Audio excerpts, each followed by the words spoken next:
Beverly Oliver, the former nightclub singer at the Colony Club, believes she saw the man who killed the president.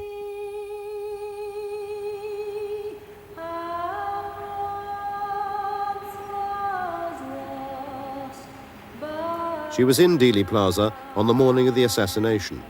She carried with her a brand new movie camera to film the president as he passed by. For many years she remained unidentified, and because of her distinctive headscarf, was known simply as the Babushka Lady. I had President Kennedy right in my zoom lens. You know, I could see Connally anytime. He's a Texan, right? Appreciate him, love him, he's great, but I wanted to see the president. In the carnival atmosphere surrounding the motorcade, there was no indication of the danger lurking seconds away in Dealey Plaza. When I first heard a noise, I was not aware that that was a shot being fired, and maybe perhaps that's why I continued to film, because I thought it was a backfire or a firecracker. I mean, I wasn't used to being around guns. I did not realize that those were shots until I saw in the frame of my camera President Kennedy's head come off, the back of his head. Then I realized that that was a shot. I don't know how many I heard. I know where I thought the shots came from. Was the picket fence area around that large tree, somewhere on the other side of those steps, but in the picket fence area. There was a figure there and there was smoke there. I will always believe that the man that shot President Kennedy was standing somewhere in the picket fence area, and no one will ever convince me any differently. Next to Beverly, as she filmed, was eyewitness Charles Brem with his young son. He was swiftly besieged by newsmen. Tell us exactly what you saw, sir. Yeah. He was coming down the street, and my 5-year-old boy and myself were by ourselves on the grass there on Palmer Street, and I asked Joe to wave to him, and Joe waved, and I waved, and the man... That's all right, sir. You go ahead and tell it. It was frightening. They took me and my 5-year-old boy because we were surrounded by the 2 busloads of people there. They had asked me, how do you know it was rifle shots? Were you ever in the Army? Were you ever? I said, yes, I was not only in the Army, I was in combat, and I pulled up my sleeve and showed them my arm and said that I've had bullet holes in me. So this started the crowd around me. Well, some of the police thought that I was possibly the guilty party, and they took me right to the front door of the school book depository where a police car was parked and put me and little Joe in the police car. Well, an awful lot of the people who were passing by there thought that I had did it, and I was pounding on the car and calling me names that you don't repeat in good company. And there were an awful lot of... You didn't know the cops from the robbers. After the assassination, Beverly was contacted at work by FBI agents who took her undeveloped film and promised to return it within 10 days. She has not seen it since. From the position that I was filming, I had the best shot of the assassination, and probably the only one that had a real good shot of the grassy knoll. And probably would be a lot of unanswered questions answered if my film could be found. Fortunately, a few feet to Beverly's left, Mary Ann Moorman in the dark coat took her picture a split second after the president had been fatally struck in the head. Although frequently examined by the FBI, her historic snapshot was too widely publicized to disappear. We know that the president's car was in the center. Its dramatic secret, however, has only recently been uncovered. After 5 years of intensive study of the Moorman picture by 2 researchers in Texas, Jack White and Gary Mack, there is at last convincing evidence of a gunman up on the grassy knoll. Here is the guy that we call Badge Man, and it appears to me that from our study of it, his waist is right at the top of the wooden fence. Gary Mack was the first to isolate the image, now known as Badge Man. What I was looking at, to a lot of people, might have just been like looking at an ink blot or something. And all of a sudden, I started to see eyes and ears and forehead and hair. And little by little, the pieces of this image started to make sense to me. And that's when I first called Jack. And with his photographic work doing the blow-ups, we could see more and more and more detail. And at one point, we realized that this fellow was probably wearing a police uniform or some type of uniform that was close enough to what the Dallas police were wearing was so that he could pass as a police officer. And really, to me, that was the one scary moment, because that was such a brilliant plan. A police officer in that location, away from where people were watching, if anyone did see him, they wouldn't think anything about it, because there were police in that area, although nowhere near where we see this guy. So this guy was an imposter.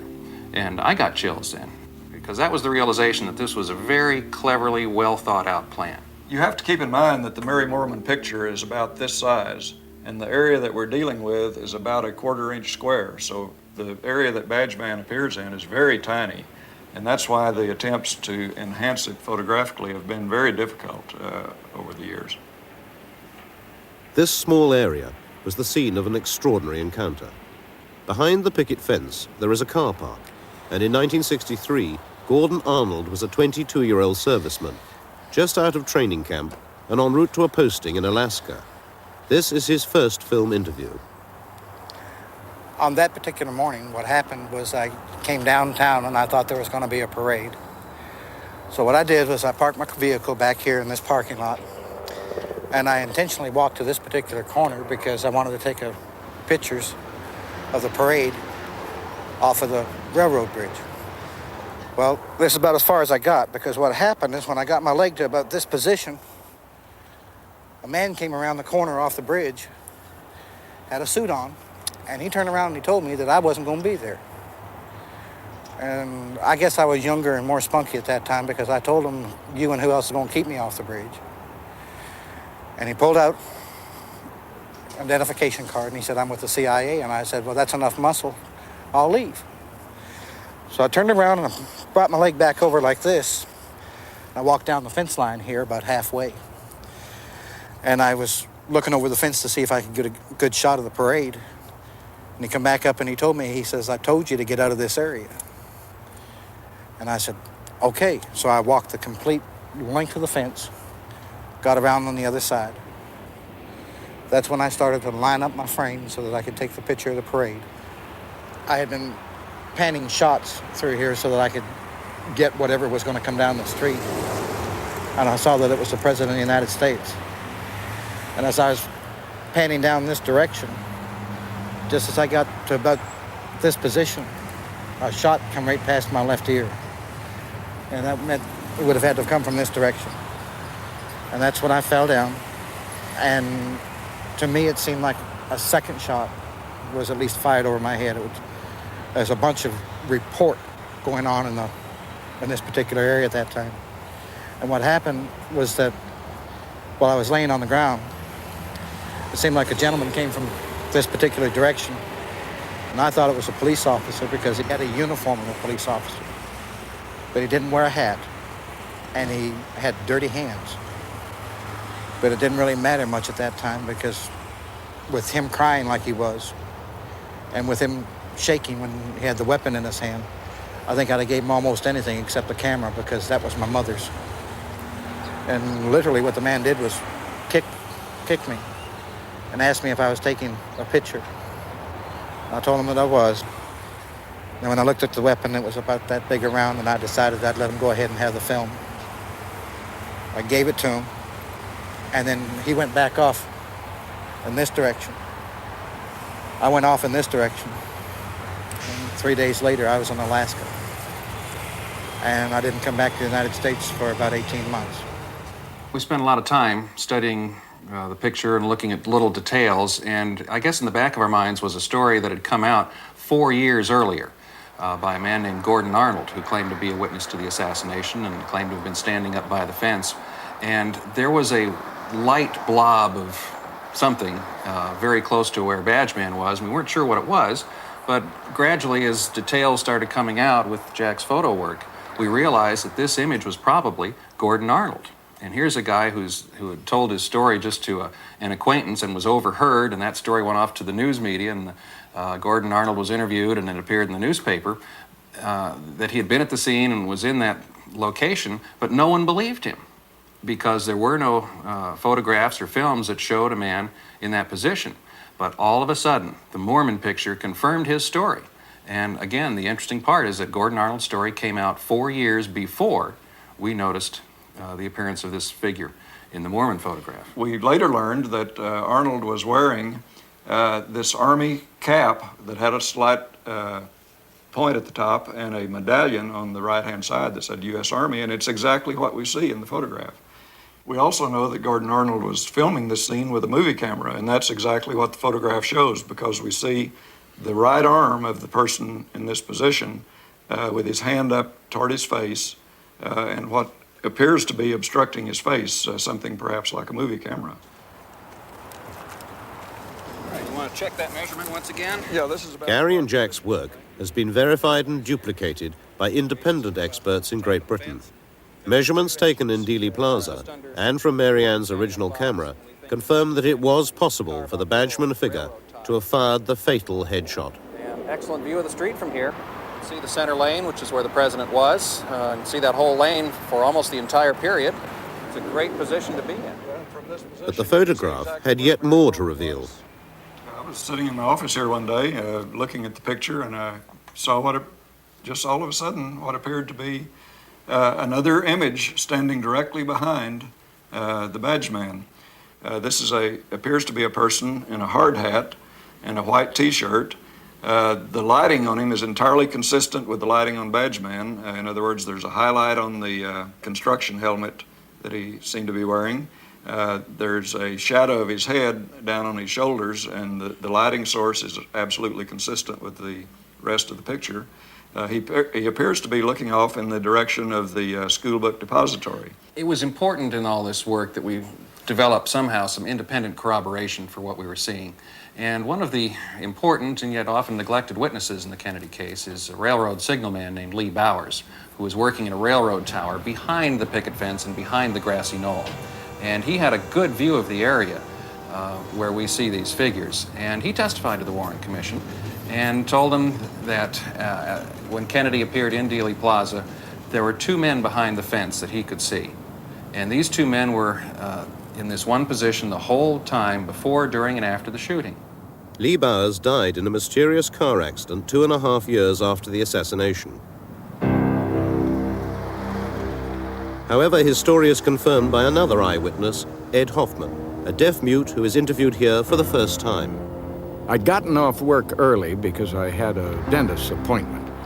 I was traveling down the freeway here, and I remembered that President Kennedy was coming to visit Dallas. I parked my car here. I realized at this spot that I would be able to see Kennedy pass close by. I stood here and waited, and I was looking towards where he would be coming from. I suddenly saw two men who looked suspicious directly over there in the car park. 25 years ago, these trees did not obscure the view. From his position at the side of the freeway, Ed Hoffman could clearly see the car park area behind the grassy knoll. I saw a man standing here, wearing a black hat and a blue jacket. I saw a puff of smoke, and I thought it was a cigarette, but it wasn't. He had a gun, and he walked towards the railroad. He tossed the gun to the second man. Then he turned and straightened his jacket, adjusted his hat, and walked casually away.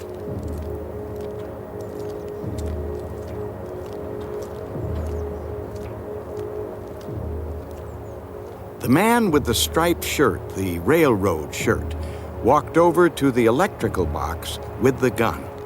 He took the gun apart. He put it in a toolbox.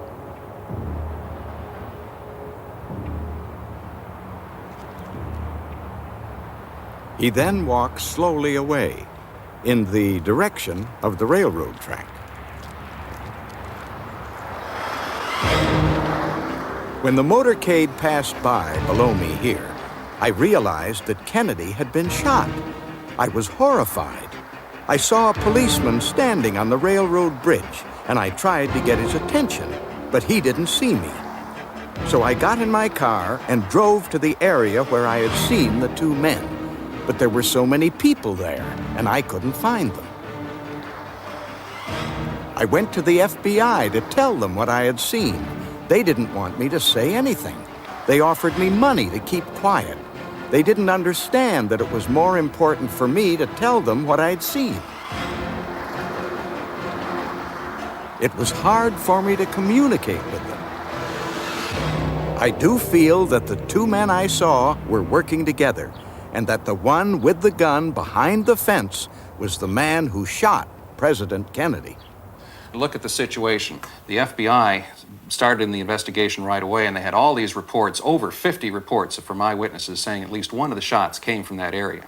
And here, all of a sudden, they've got a photograph that shows a precise area within a sixth of a second of when the president's head explodes. Someone, somewhere in the FBI must have wondered, perhaps the gunman is in this picture. And I think they knew the evening of the assassination that there was a second gunman up on the grassy knoll.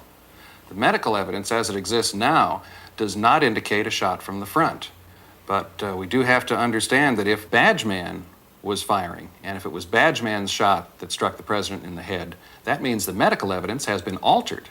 And there you've got conspiracy existing within the United States government. Despite the government, Gordon Arnold is certain of what he saw. The training that I had just finished, they were shooting live ammunition over us. And when a bullet goes past your ear and your eardrum feels like it's coming out the other side of your head, it's close. That's why I thought I was shot. There's no doubt in my mind that I was there. And it did occur. Further verification of Gordon's presence on the knoll comes from a surprising source, Senator Yarborough. During that shooting, my eye was attracted to the right. I saw a movement, and I saw a man just jump about 10 feet like at the old-time flying tackle in football and land against the wall. I thought to myself, there's an infantryman who's either been shot at in combat or he's been trained thoroughly. The minute you hear firing, get under cover. This colorized version of the Badgeman picture was shown to Gordon Arnold for the first time. He has always believed there was no proof of his presence on the knoll that day. Looks like a soldier in summer uniform with an overseas cap on. It looks like it would have been my uniform. And it looks like there's a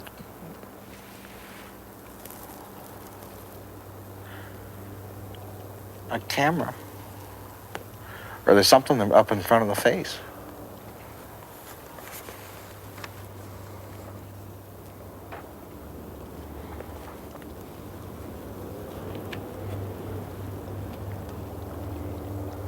It looks like a white spot. If it's a flash, it would be like off of a muzzle flash. This looks like a police officer because that would be the badge. That would be the arm emblem. Would this fella back here be the railroad man I asked you about this morning? Because when I was walking to the site, and I had never told anybody that I had, when we were out there filming, it reminded me that there was a railroad worker just standing out there by the railroad tracks. But it looks like somebody's taking a picture. Yeah, I couldn't figure out why would I be standing crooked until I flipped that up, and if that's a muzzle blast or flash,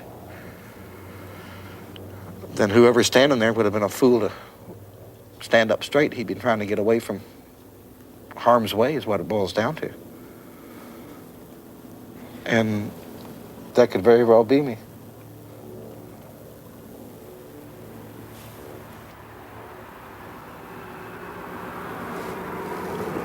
Son of a gun. That would be the closest thing that I've ever, to be honest with you, the picture bothers me because if this is a true thing of what has occurred, then I could be the only one that saw the man. They killed the president. And to be honest with you, if I'd have known this,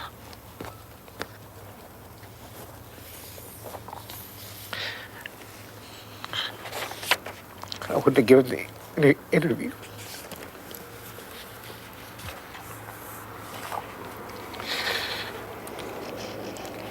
That That hits too close to home right now. If the figure is real, then that means the witnesses were correct, and the researchers who have spoken of conspiracy for 25 years now were also correct. It means the Warren Commission was wrong. There was a conspiracy. The question then is, who was involved in the conspiracy? And alongside with that is, was Lee Harvey Oswald involved in the conspiracy?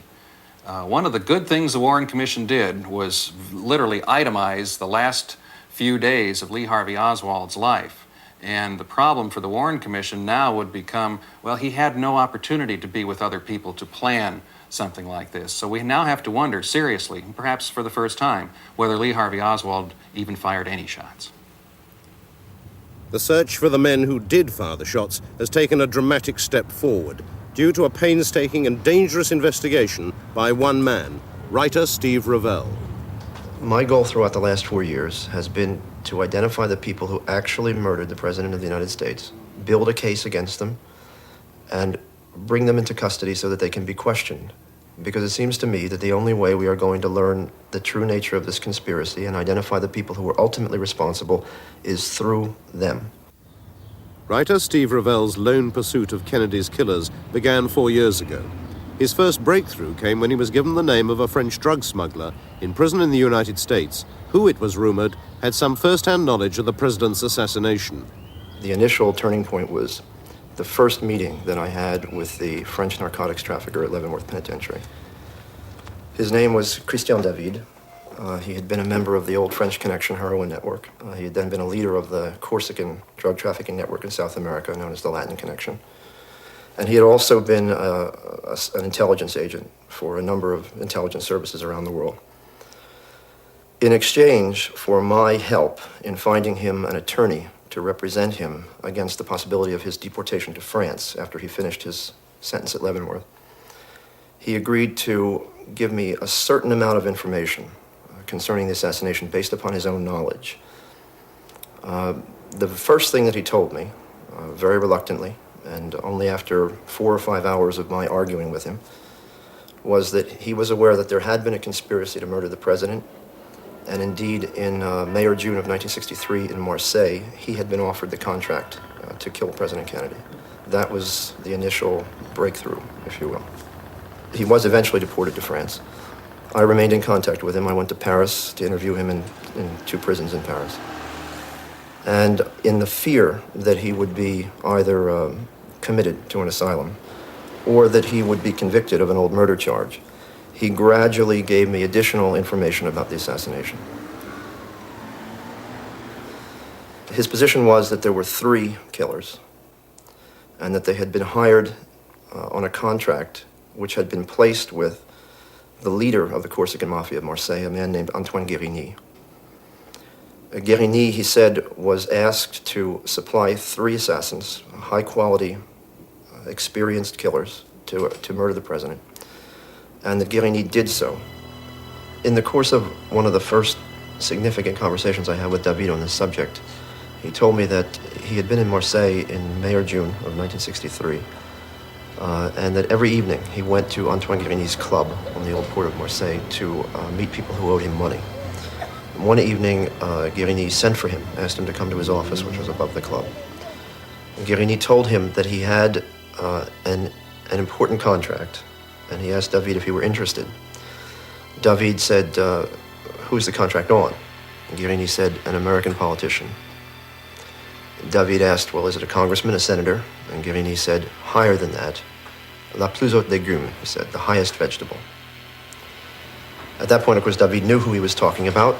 David asked him where was the contract to be carried out, and when Guérigny said it would be done inside the United States, David refused on the grounds that that was much too dangerous. Now, David initially would only give me the first name of one of the 3 men on the grounds that 2 of the 3 were still alive, and since they were members of this Corsican milieu, which has a code of silence and a code of vendetta, if he named them, he himself would be murdered. However, he did agree to give me the first name of the 3rd man who he said was dead, and that man, he said, was named Lucien. I then spent a great deal of time in Paris and Marseille trying to find out who this Lucien was. And through contacts that I made in the journalistic and police and intelligence communities, I was able to determine that this Lucien was in fact a Corsican drug trafficker and killer of the 1960s and 70s by the name of Lucien Sarti. Sarti had been killed in Mexico City in 1972. I confronted David with the name of Sarti, and he in effect confirmed that that was the man he had referred to. He was an extremely reckless, very daring man, known and despised even by his colleagues for taking enormous chances.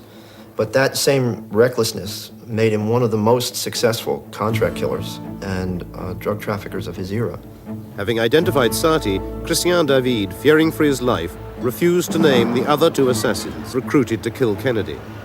Nonetheless, in successive interviews, he slowly began to reveal how the contract, placed here in Marseille, had been carried out.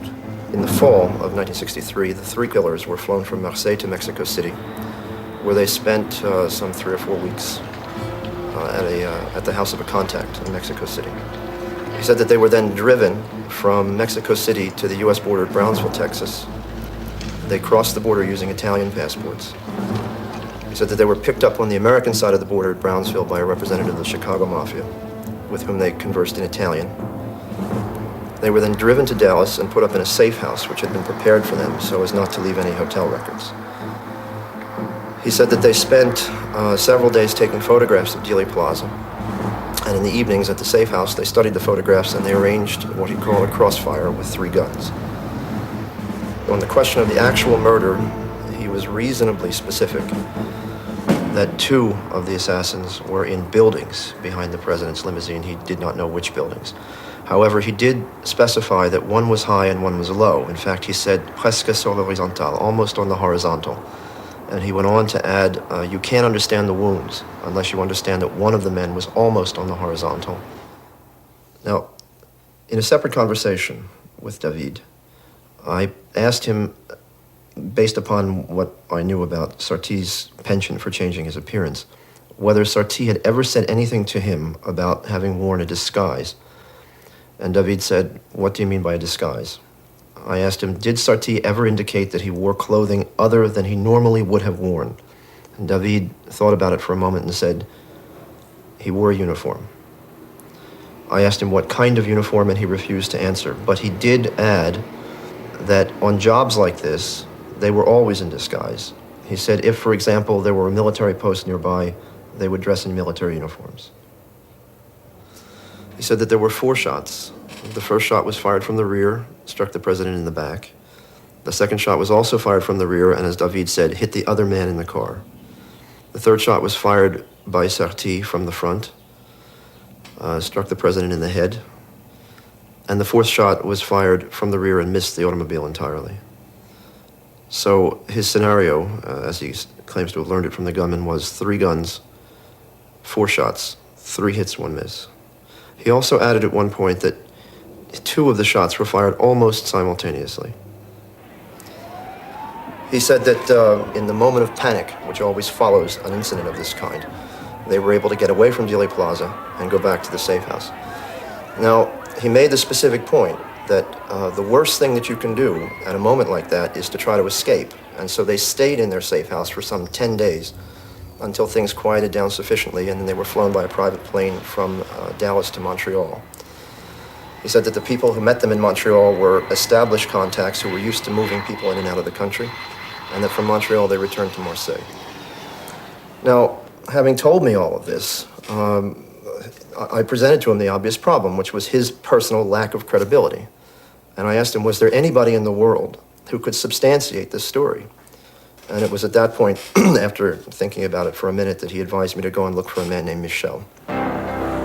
Michel Nicolai could have been anywhere in the world. A former narcotics trafficker turned government informant, he had become a United States federally protected witness and had officially disappeared. I searched for him in Europe, North America, Central America, and South America. I traveled many thousands of miles, spoke to hundreds and hundreds of people. I was given a lot of false leads. I took out coded ads in newspapers all over the world addressed to him using language that he would understand. And finally, in June of 1986, I, almost by accident, found the one person in the U.S. government who knew where he was, who was a very high official of the Drug Enforcement Administration. I was able to persuade this man to put me in touch with him without telling him why I wanted to talk to Michel, and he agreed to do so. My DEA contact at one point said to me that in the 30 years that he had been in the business, Michel was the best witness he'd ever had. He had never given the government false or misleading information, and if he said something was true, as my friend said, you could go to the bank on it. Another DEA official whom I spoke to in Marseille, who has known Michel as a witness, said he's always been, in his words, a dynamite witness. Have you had any contact whatever with Christian David recently? No, I haven't. For how long? Not since we were in Brazil together. I caught sight of him in prison, but only in passing, that's all. We haven't been in touch. So that's how long it's been since you have had any contact with him. In 1972, we came back from Brazil together. I met him in prison. Or rather, I caught a glimpse of him in the criminal court, that's all. I just caught sight of him, that's all. Since then, I haven't seen him. In the course of 3 subsequent conversations, among other things, Michel confirmed that Lucien Sarti was one of the 3 killers. And I went through with him the details that David had given me. He confirmed all of the details with the exception of 2, in which case he said he did not know those specifics. But he did say that he had learned the details from the same source at the same time as David had. When we met in a bar in Argentina in 1966, I think. Christian David was present. There were 5 or 6 of us, I can't remember exactly. The final pieces of the puzzle were falling into place. From the lips of Michel Nicolai, Steve now had the names of the other 2 assassins. He now sought to confirm their participation from his first informant, still awaiting trial in his prison cell in Paris. At that point, I then went back to David. I gave him all 3 names, and in effect, he confirmed them. When I showed David an aerial photograph of Dealey Plaza, the first thing he said was, "Show me where the railroad bridge is." I pointed out the bridge over Elm Street, and he said that was where Sarti wanted to be. But on the morning of the assassination, the bridge was guarded, and he was forced, as he said, to move on to the little hill with the wooden fence. He took up a position from behind the wooden fence from which he fired 1 shot, and David specified that he used an explosive bullet. Now, he said that Sarti was the only one who used that kind of ammunition, a remark which he refused to explain and which I didn't understand at the time, until I put the question to Michel. When I asked Michel if it were true that Sarti had used an exploding bullet, Michel sighed and said, yes, that was what I had heard. Yes, it's Lucien Sarti. Me too. I sometimes carried them with me, but I didn't use them.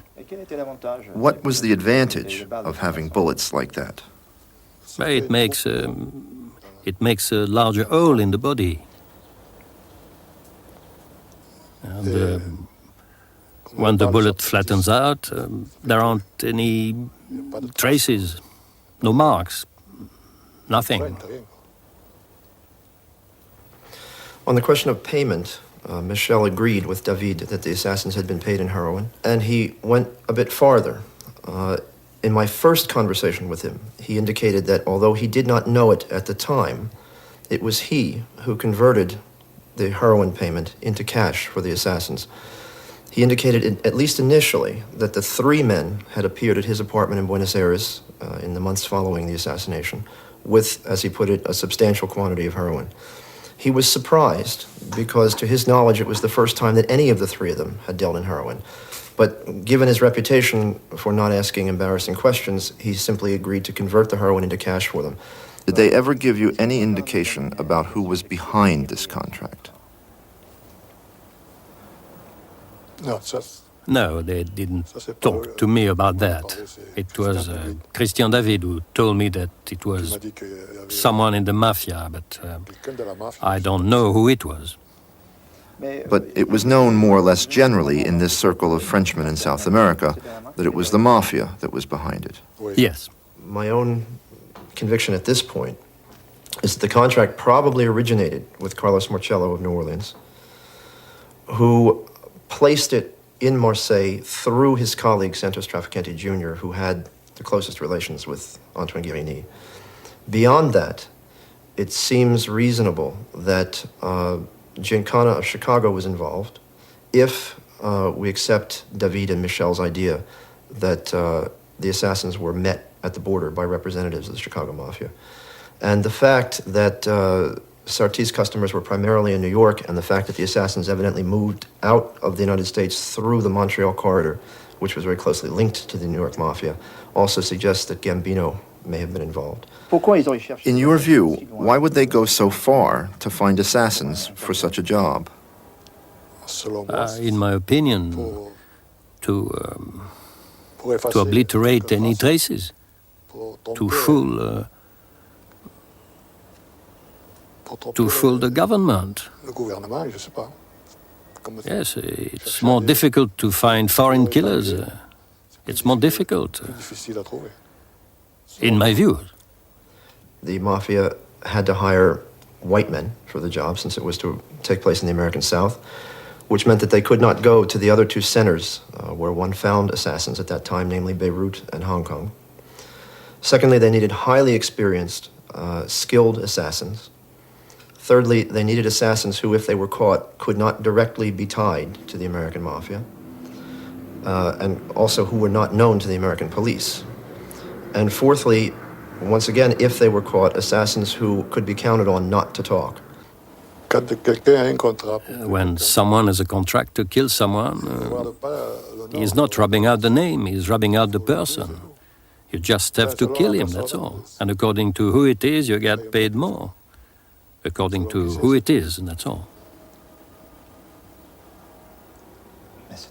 But after all, it was the President of the United States they were talking about. If they did it, it's because they didn't give a damn. There are people like David who refused to do it. There were others who didn't refuse. But Sarti, would he have been capable of that? Oh, yes. As a killer, he's capable of anything. It's not a question of sentiment. No sentiment with him.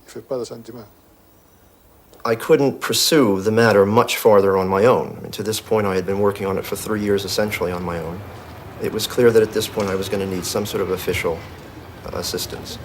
And so I decided to confide what I knew in the DEA official who had put me in touch with Michel. Based upon what Michel had said and his own inquiries, the DEA official decided that the matter ought to be handled in an official fashion. The first step was that he and I together went to interview Michel. And to my enormous relief, Michel repeated essentially the same story he had told me in front of the DEA official. At that point, I, in effect, had engaged some official interest on the part of the government in my inquiries. The DEA official then felt that it was necessary to make the FBI aware of what it was we had learned, since the case was not in DEA's jurisdiction, but was still in the FBI's jurisdiction. The essence of what I learned was turned over to the FBI by the DEA in 1987. An official of the FBI then interviewed Michel Nicolí and indicated that he was persuaded by Nicolí's statement. I assumed at that point that given the testimony by credible witnesses, the government would then move toward the indictment and the arrest of the people who had been named. So far as I can tell, since then, nothing has happened. Subsequent to that, I was able to learn from Christian David and other sources that the man who was in charge of the logistics and the organization of this plot was another Marseille gangster, a very important figure, who was based here in Marseille for many years, named Paul Mondoloni, who was for many years the liaison between the Guérinis at their headquarters here on the Old Port and the U.S. Mafia, specifically Santos Traficante. They established that liaison in Havana when Mondoloni ran the Corsican casinos there, and it was sustained later when the Corsicans were thrown out by Castro and they were forced to move to Montreal and establish a heroin smuggling outpost there. Mondoloni would have been the ideal person to have organized and carried out this plot. The feeling on the part of the officials, both at DEA and FBI, however, was that before we could go to a grand jury, we would need two witnesses. We had potentially Michel Nicolí. They felt we would also have to have Christian David. However, Christian David has steadfastly refused to testify on this case until he is freed from jail. He obviously fears for his life. Now, all this is very frustrating, and it's a very intolerable state of affairs, because the men who murdered the President of the United States have been named by witnesses who even the government considers are credible.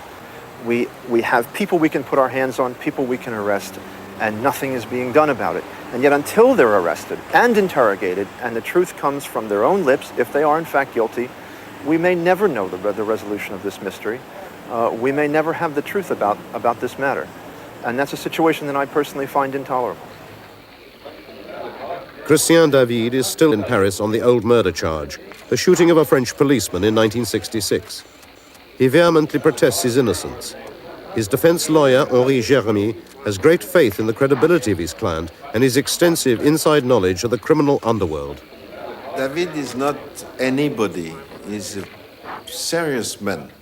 And American authorities knows that David is a serious man. David has been a long time in jail during his life, but anyway, he has made a lot of things during his life. Then when David says something, it's serious. But David has always been extremely reluctant to impart any details of what he knows about the killing of Kennedy, even to his own lawyer. I said, yes, I know certain things. Could you tell me those things? I asked him. He told me, no, I'll talk when I'll be free. Yes, but he told me, I can, if you want, write to you what I know. I said, all right. And then he wrote to me a letter, a closed letter. And on this letter, it's written, cette lettre doit être gardée en dépôt par mon avocat jusqu'à ce que j'ai retrouvé ma liberté. Elle ne peut pas être ouverte sans mon autorisation. That letter must be kept in deposit by my lawyer until I am free. It's impossible to open it without my authorization. There is two signatures, Christian David, Christian David. I think there is in this envelope details important to find murderers, because I think there were murderers, and not only one murderer. That's what it is in this envelope. That's what I think about that. With the new evidence that has emerged from these investigations, so many of the mysteries surrounding the murder of the president can at last be explained. Not least of all, the manipulation of the medical evidence to conceal the devastating effects of the dum-dum bullet fired from the right front by Lucien Sarti. The use of such a distinctive missile and its trajectory would have been immediately apparent at a normal autopsy, as Dr. Cyril Wecht explains. A frangible bullet is one that is constructed to literally break apart upon impact. Some people call it an exploding missile, some people call it a dum-dum, but they're not quite the same. I think the more correct technical word would be a frangible bullet. If a frangible bullet had been fired from the right side, then it would have, of course, dispersed into dozens, if not hundreds, of fragments, leaving no significant piece of itself intact. There were many small pieces of metal that were never subjected to neutron activation analysis testing. And unless that was done, you see, we could never know for sure whether all of the fragments came from one particular bullet or one batch of bullets. That's the significance of the brain examination relating to whether there was a second gunman and also the possibility of whether a frangible bullet had been used by that second gunman firing from the right side. I've become convinced that Oswald had nothing to do with the assassination and that he was very carefully chosen and very carefully set up to take the blame. Based upon what I've learned, it seems to me that all the principals involved in the plot to kill the president had ties of one kind or another with U.S. intelligence agencies. There was Trafficante and Giancana, who had been conspiring with the CIA to assassinate Fidel Castro. Antoine Guérini, who had had a relationship with both the OSS and the CIA dating from 1943. And there was Oswald, whom I'm satisfied had been used as a low-level intelligence operative. So even though I don't think that the CIA, for example, had anything directly to do with the assassination, on the day after the assassination, they found themselves in a horribly compromised position, a position in which they could very easily have been blackmailed by the plotters into covering up whatever they knew about the assassination. But the Mafia could hardly have acted alone, given the intricacy of the assassination plot and the strength of the cover-up for 25 years. Colonel Fletcher Prouty was Chief of Special Operations of the Joint Chiefs of Staff during Kennedy's presidency. He believes even more powerful forces were ultimately responsible. I think without any question, it's what we called the use of hired gunmen. And this isn't new. In fact, this little manual here, which is called the Assassination Manual for Latin America, contains a line which says that, talking about Latin America, if possible, professional criminals will be hired to carry out specific selective jobs in quote, which means murders. Well, if this manual for Latin America, printed within the last few years, and a government manual, says that, there's no question but what the application of the same techniques was dated back in Kennedy's time. In fact, I know that from my own experience. You know, I was in that business in those days. So, with that knowledge, you begin to realize that hired criminals, the way this book says, can be hired by anybody in power with sufficient money to pay them, but more importantly, with sufficient power to operate the cover-up ever after. Because you see, there's one thing to kill somebody. It's another thing to cover up the fact that you did it or that you hired somebody to do it, and that's more difficult. So they use the device of the Warren Commission report to cover up their hired killers. Now, who would hire the killers, and who has the power to put the Warren Commission report out over the top of the whole story? You see, you're dealing with a very high echelon of power. It doesn't necessarily reside in any government. It doesn't necessarily reside in any single corporate institution, but it seems to reside in a blend of the two. Otherwise, how could you have gotten people like the Chief Justice of the Supreme Court to participate in the cover-up, the police in Dallas to participate in the cover-up, etc., and the media? You know, all the media, not just one or two newspapers, but none of them will print the story that other than Oswald killed the president with 3 bullets, something that's absolutely untrue. I think it's extremely important for the American people to know that there can be the overthrow of a government, that there can be a coup d'etat in America, that in fact did happen through the assassination of President Kennedy. In order to prevent that kind of thing from happening again, in order to expose the forces that were responsible for that kind of murder and the kind of cover-up that has ensued in the following 25 years, it's necessary to expose it. Otherwise, we can have the same thing repeated again. Therefore, in the same fashion that we have exposed problems and scandals involved with Watergate, problems in Vietnam, problems in Central America, problems in the overthrow of governments elsewhere like Allende in Chile, and on and on and on, so must we expose that same kind of political assassination in our country. As painful as it may be, as disruptive as it might be in a transitory nature, as embarrassing as it might be to certain individuals and organizations in the United States government, that has to be uncovered. If they were able to do it to John F. Kennedy then, they could do it to some other president in the future.